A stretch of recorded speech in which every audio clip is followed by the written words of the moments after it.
సికినో భవంతు. జ్ఞానశేఖర్ రెడ్డి గారు ధన్యవాదములు సార్ ధ్యానించినందుకు.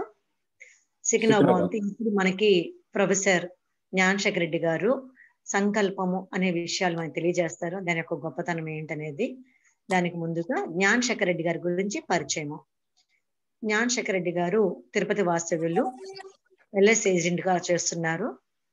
మన స్కై సిస్టమ్ లో 2005లో జాయిన్ అయ్యారు. ఆ తర్వాత 2009లో అసిస్టెంట్ ప్రొఫెసర్ గా ట్రైనీగా ప్రమోట్ అవటము, అక్కడి నుంచి సర్వీస్ చేయటము మొదలు పెట్టారు. అలాగే 2019లో ప్రొఫెసర్ గా కూడా ప్రమోట్ అయ్యి అక్కడి నుంచి ఎంతో మందికి విద్యను అందిస్తూ సర్వీస్ చేస్తున్నారు.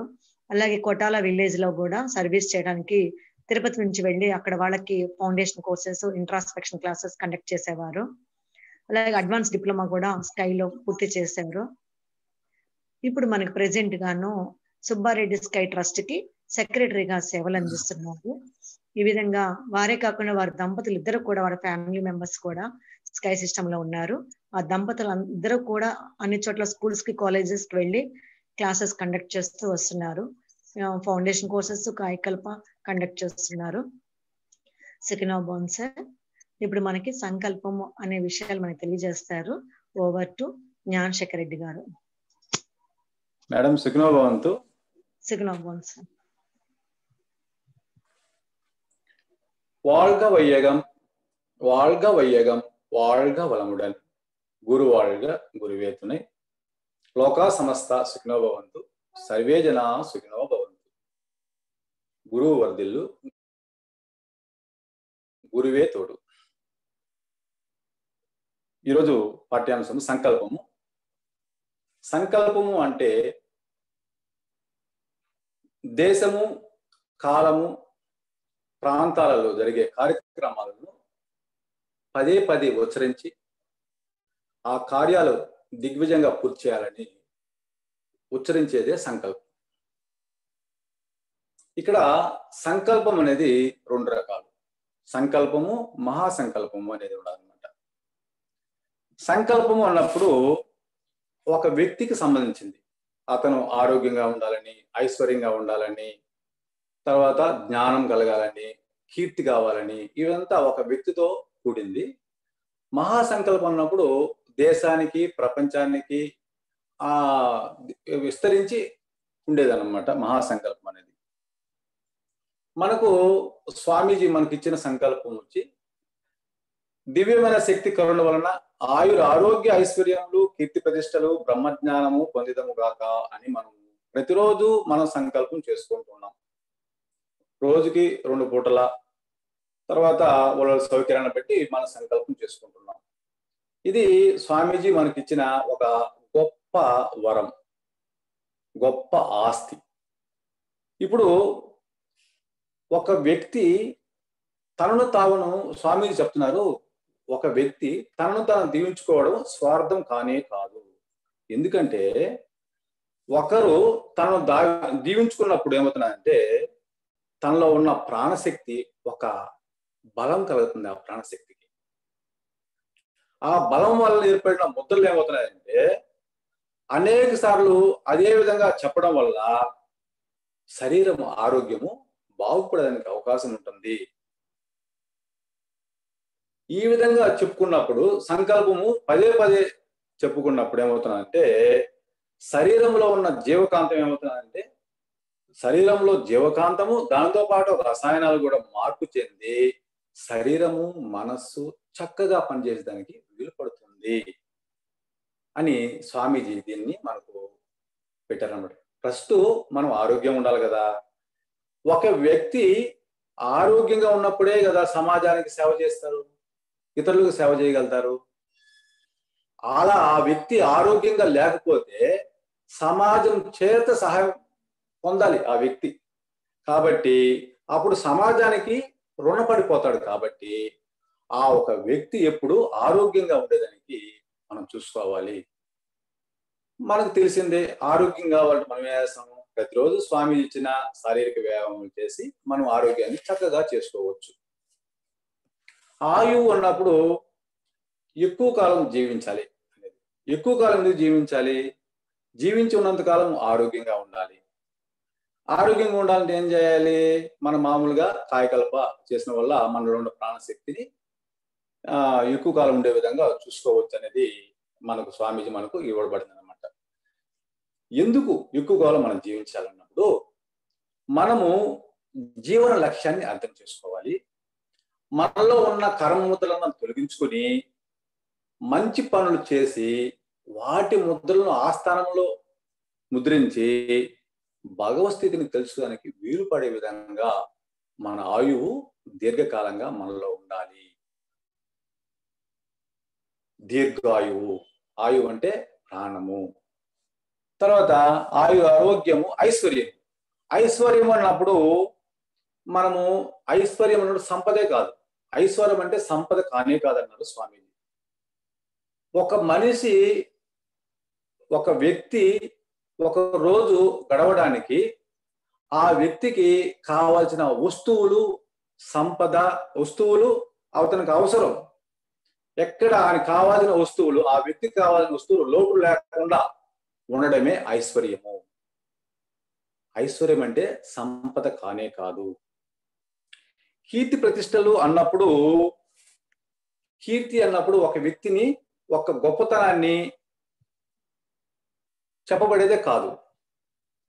మనం చేస్తున్న పనుల వలన ఏమవుతుందంటే, ఒక మంచి పని చేసినప్పుడు మనకు దారి ఏర్పడుతుంది.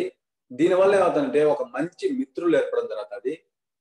ఈ విధంగా మంచి పనులు చేస్తున్నప్పుడు సమాజం చేత గుర్తింపు పడుతుంది. కాబట్టి కీర్తి అనేది మనము కోరుకుంటే వచ్చేది కాదు, మనం చేసే పనుల వల్ల మనం కీర్తింపబడుతుంది. దీనివల్ల ఏమవుతుందంటే, మనం చేసిన పనుల వల్ల ఏమవుతుందంటే ప్రజలు సంతోషాలను పొంది ఆనందంగా జీవించడానికి వీలు పడుతుంది.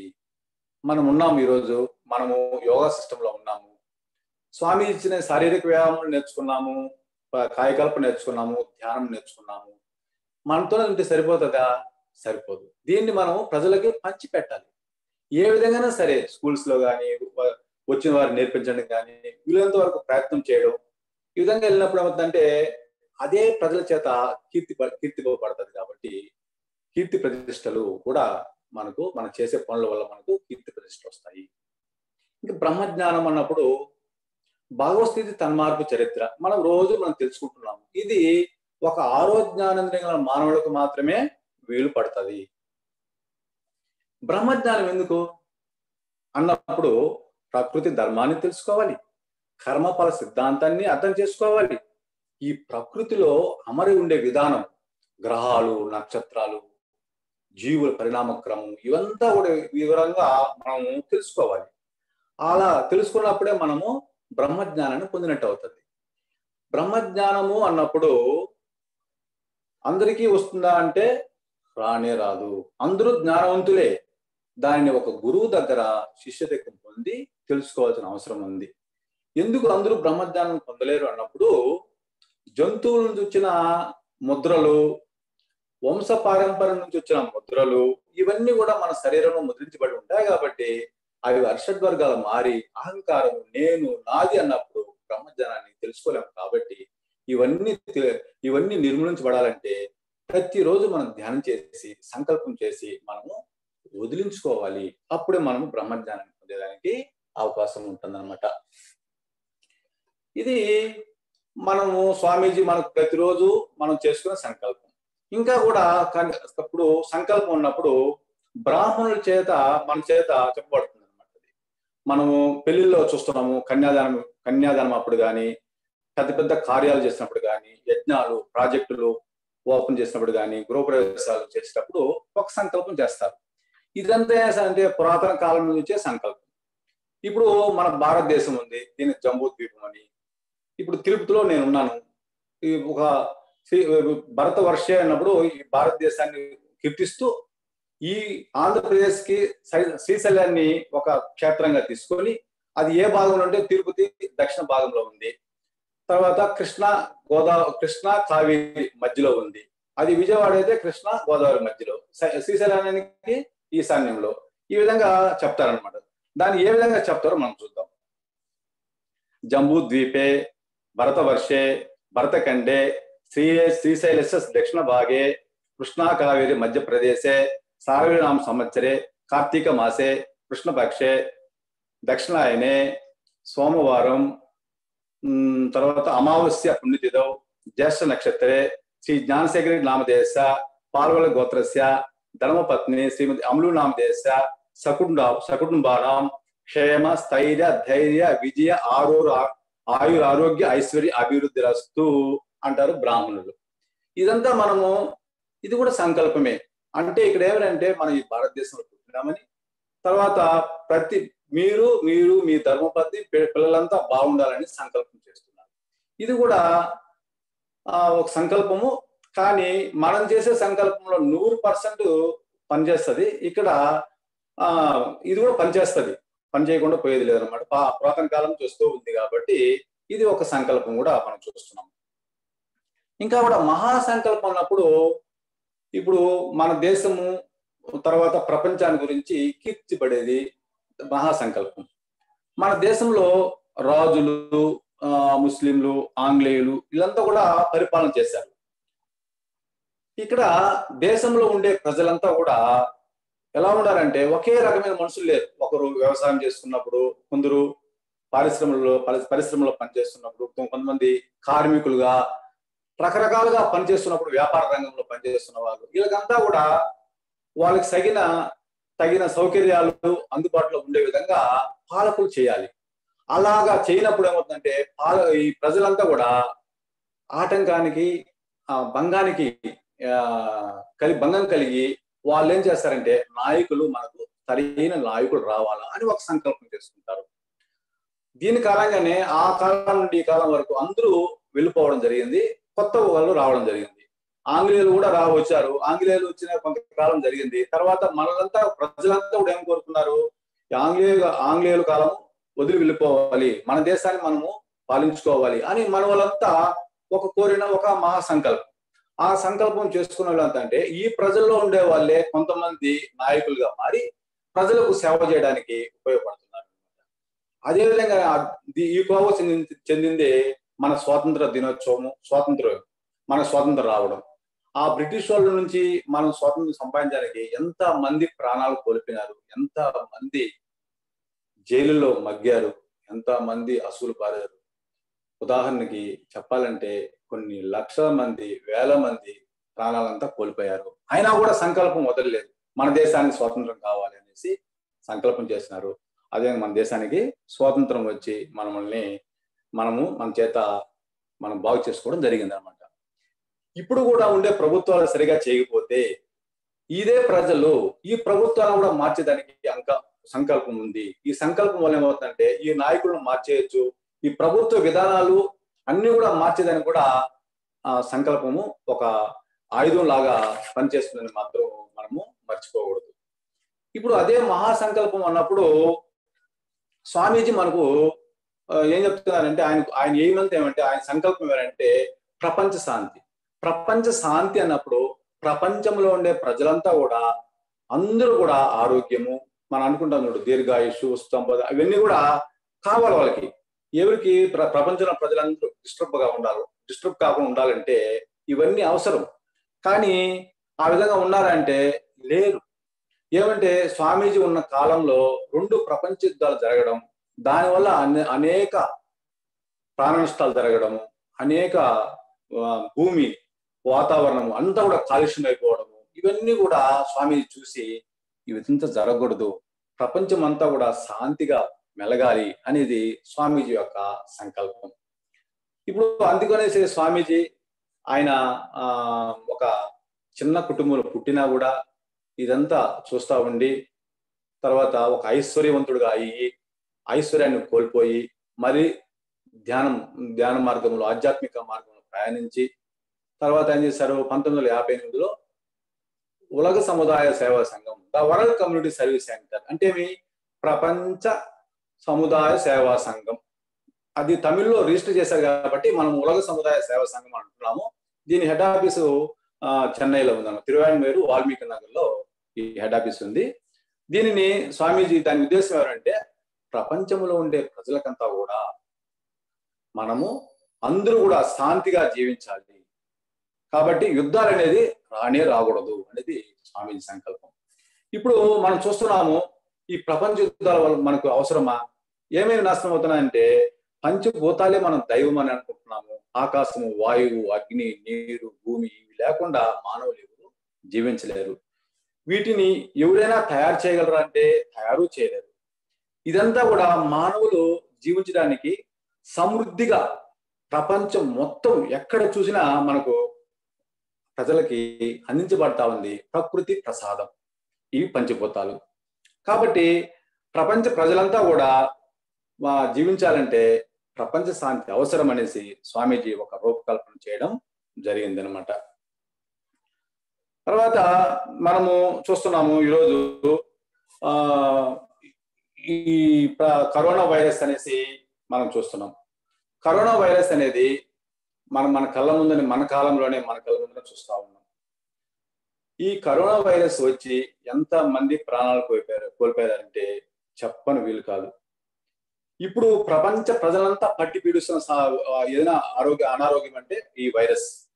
దీనివల్ల ఏమైందంటే ప్రపంచ యుద్ధాల కన్నా కూడా ప్రపంచ యుద్ధంలో జరిగిన నష్టానికన్నా కూడా ఎక్కువ నష్టం ఈ ప్రపంచం మొత్తం మీద జరగడానికి కరోనా వైరస్ ఒక కారణమైందనమాట. ఇంకా కూడా అన్ని రంగాల్లో పనిచేస్తున్న వారు ఏం చేశారంటే ఇంకా కోలుకోలేని స్థితిలో ఉన్నారన్నమాట. ఈ వైరస్ సోకి కూడా ఇంకా కూడా చాలా మంది మరణించారు. ప్రపంచం మొత్తం మీద అందరూ భయపడ్డారు. తర్వాత ఈ వైరస్ రావడానికి కూడా ప్రజా సంకల్పమే, ప్రజలే కోరుకుని ఉంటారు అనేసి ఒక నానుడు. ఎందుకంటే ఏది కానీ నిప్పులనేదే పొగరాదు.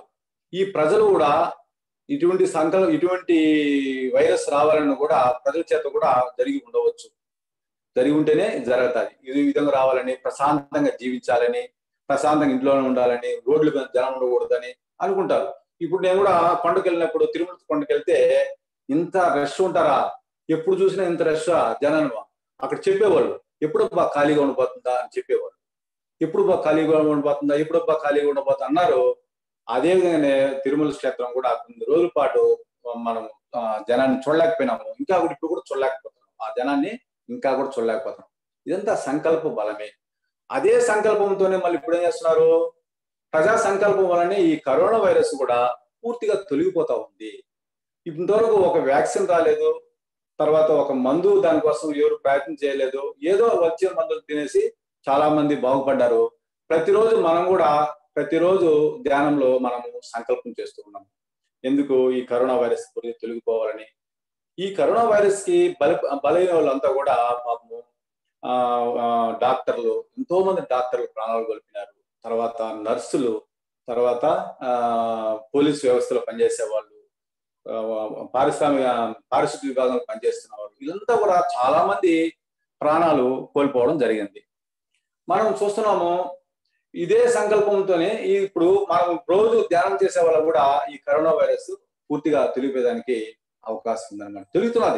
తొలగింది. ఇప్పుడు ప్రశాంతంగా మనం రోడ్లో వెళ్ళి మన పనులు మనం చేసుకొని ఇంటికి వస్తున్నాం. దీనికోసం కూడా మన దేశంలో ఉన్న ప్రజలంతా కూడా ప్రార్థనలు చేశారు. తిరుమల క్షేత్రంలో కూడా ప్రతిరోజు నాది నిరాజనాన్ని క్యాన్సిల్ చేసి ఆ బ్రాహ్మణుల చేత ఒక యాగం లాగా ప్రతిరోజు ఈ సంకల్పం చేయడం జరిగింది అనమాట. ఈ కరోనా వైరస్ పూర్తిగా తొలగిపోవాలని వాళ్ళు చేశారు. మనము ప్రతిరోజు చేశాం కాబట్టి ఈ భయంకరమైన వైరస్ తొలగిపోయింది అనమాట. కాబట్టి ప్రపంచంలో ప్రజలందరూ కూడా ఆరోగ్యంగా జీవించాలనేసి మనం ప్రతిరోజు సంకల్పం మనం చేసుకుంటా ఉన్నాం. తర్వాత మనం చూస్తున్నప్పుడు ఈ సంకల్పము, మహాసంకల్పం అనేది స్వామీజీ ఒక రూపకల్పన చేసి మనకు ఇవ్వడం జరిగింది. అన్నిటికన్నా కూడా మనకు ఆయురారోగ్య ఐశ్వర్యములు, కీర్తి ప్రతిష్టలు, బ్రహ్మజ్ఞానము అనేది మనకు స్వామీజీ ఇచ్చిన మహాసంకల్పం. తర్వాత ఇంతటితో సరిపోతుందా? ప్రపంచంలోని ప్రజల్లో కూడా సగము భాగము స్త్రీలు ఉన్నప్పుడు స్త్రీలు కూడా వాళ్ళకి స్త్రీలు అనేది 4 రకాలుగా మనకు ఉన్నారు. ఒకరు తల్లిగా, భార్యగా, సోదరిగా, తర్వాత చెల్లిగా, సోదరిగా, బిడ్డగా, ఈ 4 రకాలుగా స్త్రీలు ఈ ప్రపంచం అంతా మనకు ఉన్నారు. కాబట్టి ధర్మపత్ని తప్ప ప్రతి ఒక్కరిని ప్రేమతో పూజించాలి. స్త్రీ ఎప్పుడు సౌకర్యంగా జీవించాలి, ఎటువంటి కష్టాలు రాకూడదు. తర్వాత ఇంట్లో కానీ బయట కానీ ఆమెకి సెక్యూరిటీ, రక్షణగా కలిగి ఉండాలా. అది స్వామీజీ చెప్తారంటే, స్త్రీలకు రక్షణగా ఎవరు ఉండాలంటే రక్షక భటులు కాదు, పురుషులే రక్షణగా ఉండాలి. ఇది కూడా మనము ఒక సంకల్పం కూడా చేసి ప్రపంచంలో ఉన్న ప్రజలంతా కూడా మనం చూస్తున్నాము. ఈ స్త్రీలు పడే అవస్థలు చాలా చాలా బాధపడుతున్నారు. తర్వాత కొంతమంది కుటుంబంలోనే ప్రాణాలు కోల్పోతున్నారు. తర్వాత దీనివల్ల ఏమవుతున్నాయంటే స్త్రీ జాతి తగ్గిపోతా ఉన్నది. ఎదుగుదల అంటే క్రమేపీ తగ్గిపోవడము వల్ల ఏమవుతుందంటే ఈ సృష్టికి ఆటంకం కలుగుతుంది. కాబట్టి మనము ప్రతి ఒక్కరు కూడా స్త్రీని గౌరవించాలి. స్త్రీ జాతి కూడా ఉత్పత్తి అవ్వాలి. స్త్రీలు పురుషులు సమానంగా ఉత్పత్తి అయినప్పుడే ప్రపంచం అంతా కూడా సౌఖ్యంగా జీవించడానికి వీలుపడుతుంది. కాబట్టి స్త్రీలకు మాత్రం మహాసంకల్పం వేసి ప్రతిరోజు వాళ్ళు మంచి జీవితం గడపాలని, వాళ్ళకి ఎటువంటి ఆటంకం కలగకుండా ఉండాలనేసి మన సంకల్పం చేసుకోవాల్సిన అవసరం ఉంది. ఇది ప్రజల చేత, ప్రభుత్వాల చేత, ఋషుల చేత, మహా జ్ఞానుల చేత చెప్పబడాల్సిన అవసరం ఎంతైనా ఉంది. దీనిని పాఠాల రూపంలో కూడా స్కూల్లో ఉంది. ఇంకా కూడా దీన్ని టీవీలలో ప్రచారం చేసి వాళ్ళకి సౌకర్యం కల్పించాల్సిన అవసరం ఎంతైనా ఉంది. కాబట్టి స్వామి చెప్తాడు, స్త్రీ వచ్చి ఈ ప్రకృతి ఇచ్చిన వరము. కాబట్టి స్త్రీని మనం గౌరవించాలా. కాబట్టి ప్రతి ఒక్కరూ స్త్రీని కూడా చల్లగా జీవించాలనేసి ఒక సంకల్పం మనం చేసుకోవాలి. ఇంకా మనము ఈ ప్రపంచంలో ఉండే నాయకులు మనం రోజు సంకల్పం, రోజు దీవెనలు మనం చేసుకుంటూనే ఉన్నాం. అక్కడ కూడా బ్రాహ్మణులు చెప్పినప్పుడు కూడా ఒక సంకల్పం అన్నప్పుడు ఎక్కడ వరకు సకుటుంబానం అన్నప్పుడు కుటుంబం వరకే వచ్చింది. ఇక్కడ మన స్వామి చెప్పారు, మనకి ఇక్కడ బిడ్డలు కానుంచి, బంధువులు కానుంచి, శత్రువులను కూడా దీవించి మనం అందరం కూడా మనం ఒక సంకల్పం చేసుకుంటా ఉన్నాం. ఇంకా పెద్ద సంకల్పం ఎవరంటే మనం జీవించి ఉన్నంత కాలము ఎవరికి ఎటువంటి హాని చేయకూడదు, వీలైనంత వరకు సాయం చేయాలి అనేది ఒక సంకల్పం. ఇంకపోతే మనం చూస్తున్నాము, రైతులు పడే కష్టము ఇంత అంత కాదు. వాళ్ళు పండించే దానము, ప్రతి ఒక గుప్పిడి గింజల వెనకాల ఎంత కష్టం ఉంది రైతు అంటే నాకు తెలుసు. నేను రైతు బిడ్డగా పుట్టి వచ్చినాను కాబట్టి చాలా కష్టం ఆ రైతులు పండించే పంటలు. కాబట్టి వాళ్ళందరూ కూడా, వాళ్ళకంతా కూడా ప్రజలు, తర్వాత వ్యాపారస్తులు, తర్వాత రాజకీయ నాయకులు అందరూ కూడా సాయం చేసి రైతుకు మేలు చేయాల్సిన అవసరం ఉంది. అదేవిధంగా వాళ్ళు పండించే పంటలకు మంచి ధరలు రావాలి. పంటలు పండించడానికి తగిన సౌకర్యాలు, నీరు, తర్వాత ఎరువులని ఇవంతా కూడా ప్రభుత్వాల చేత సహాయం చేయబడి వాళ్ళంతా కూడా బాగుపడేదానికి, వాళ్ళంతా కూడా బాగా పండించినప్పుడే మనం సంతోషంగా ఉండగలుగుతాం. ఒక్క నెల రోజులు గాన రైతు గాన పంట పండించకపోతే ఈ దేశం ఏమవుతుందో, ప్రపంచం ఏమవుతుంది, ప్రపంచం మొత్తం మీద రైతులు గాన ఒక్క నెల గాన వ్యవసాయం చేయకపోతే కాయగూర రాదు, పండు దినుసులు రావు, కాయగూరలు కానీ, పప్పు ధాన్యాలు కానీ, గింజలు ఏ ధాన్యం కానీ మనకు బయట రావు. కాబట్టి రైతు సుభిక్షంగా ఉండాలనేసే వాళ్ళకి మనం ప్రతిరోజు కూడా మనం దీవెనలు ఇవ్వడం జరుగుతూ ఉంది. ఇంకపోతే మనము చూస్తున్నాము, ఇంకా ఉపనిషత్తులో కూడా సంకల్పం చెప్తూనే ఉన్నారు. ఉపనిషత్తులో ఉన్నప్పుడు మనం రోజు మన అరుణబాబు సార్ కూడా మనకు చెప్పడం జరిగింది, ఈశాన్య ఉపనిషత్తు అని, తైత్తిరీయ ఉపనిషత్తు అనేసి. ఆ ఉపనిషత్తుల్లో కూడా ప్రతిరోజు వాళ్ళు రాస్తున్నారు ఏమనేసంటే, సర్వేషాం స్వస్తిర్భవతు, సర్వేషాం శాంతిర్భవతు, సర్వేషాం పూర్ణం భవతు, సర్వేషాం మంగళం భవతు అన్నారు ఒక ఉపనిషత్తులో. ఏమంటే ఇక్కడ సర్వేషాం స్వస్తిర్భవతు అన్నప్పుడు ప్రజలందరూ, ఇక్కడ సంకల్పం చూడండి, ప్రజలందరూ సుఖ సంతోషాలతో జీవించాలి, ప్రజలందరికీ సుఖ సంతోషాలు కలుగుగాక. సర్వేషాం స్వస్తిర్భవతు, సర్వేషాం శాంతిర్భవతు, ప్రజలందరికీ శాంతి కలుగుగాక, ప్రజలందరూ శాంతిగా జీవించాలి. సర్వేషాం పూర్ణం భవతు, ప్రజలందరికీ పూర్ణస్థితి కలగాలి, ప్రజలందరూ కూడా ఆ దైవాన్ని తెలుసుకోవాలి. ప్రజలందరికీ సర్వేషాం మంగళం భవతు, సర్వేషాం మంగళం భవతున్నప్పుడు ప్రజలందరికీ శుభములు కలగాలి. ఈ విధంగా మనము సంకల్పం చేసుకోవాల్సిన అవసరం ఉంది. ఇది పురాతన కాలం నుండి ఏదో ఉపనిషత్తులో పెట్టిన శ్లోకం, ఇది మంత్రము. సర్వేషాం స్వస్తిర్భవతు, సర్వేషాం శాంతిర్భవతు, సర్వేషాం పూర్ణం భవతు, సర్వేషాం మంగళం భవతు అని చెప్పడం జరిగింది. కాబట్టి సంకల్పం మనం గట్టిగా బలంగా ఉండాలి. మనం చేసే సంకల్పము మనకు బలంగా ఉండాలి. కాబట్టి మనం ప్రతిరోజు స్వామీజీ మనకు అన్ని ఇచ్చారు, సంకల్పం కూడా ఇవ్వడం జరిగింది. సంకల్పం చేసుకుంటున్నాము. దానికి తగ్గట్టు కూడా మనం రోజు సంకల్పం చేసుకునే దానికన్నా కూడా సంకల్పం చేసుకోవడానికి మనం ఒక ప్రయత్నం చేయాల్సిన అవసరం ఉంది. ఆరోగ్యం అన్నప్పుడు ఆరోగ్యం అంటే వస్తుందా? రాదు. దాని తగ్గ మనం ఎక్సర్సైజ్ చేయాలి, అదేవిధంగా కాయకల్ప చేయాలి.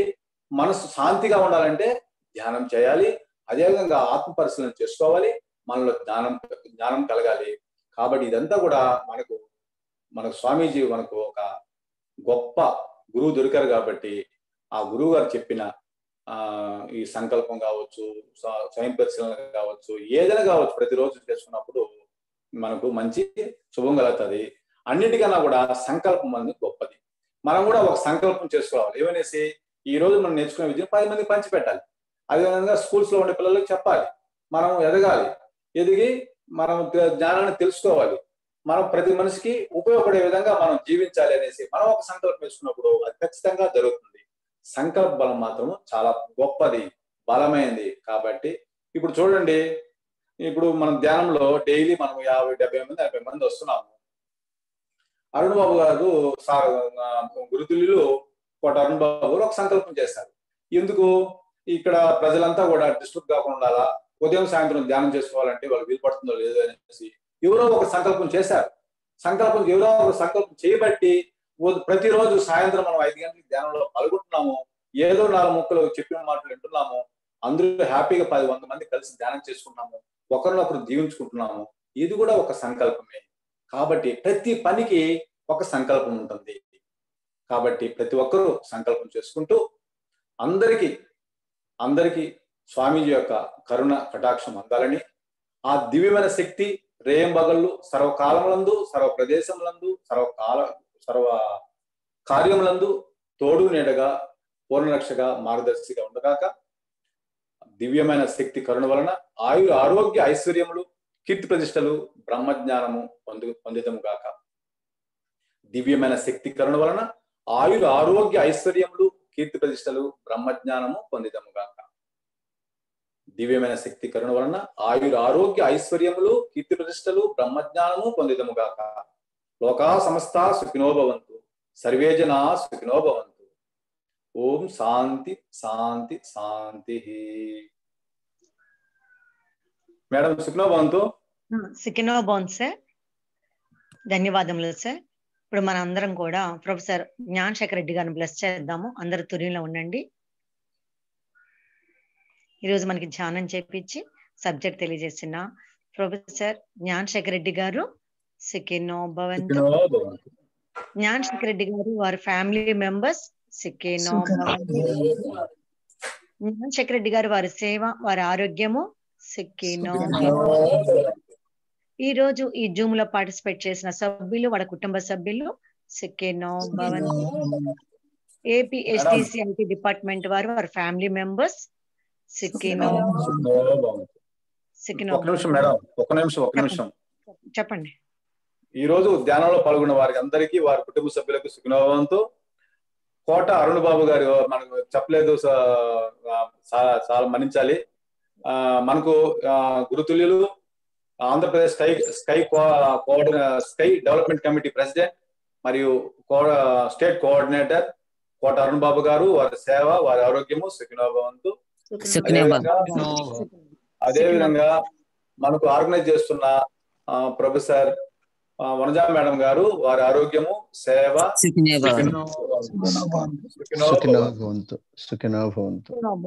రేపు మార్నింగ్ 7 o'clock కిరణేశ్వర్ గారికి కూడా సుఖినో భవంతు. సుఖినో భవంతు సార్. రేపు మార్నింగ్ కలుద్దాము. సుఖినో భవంతు.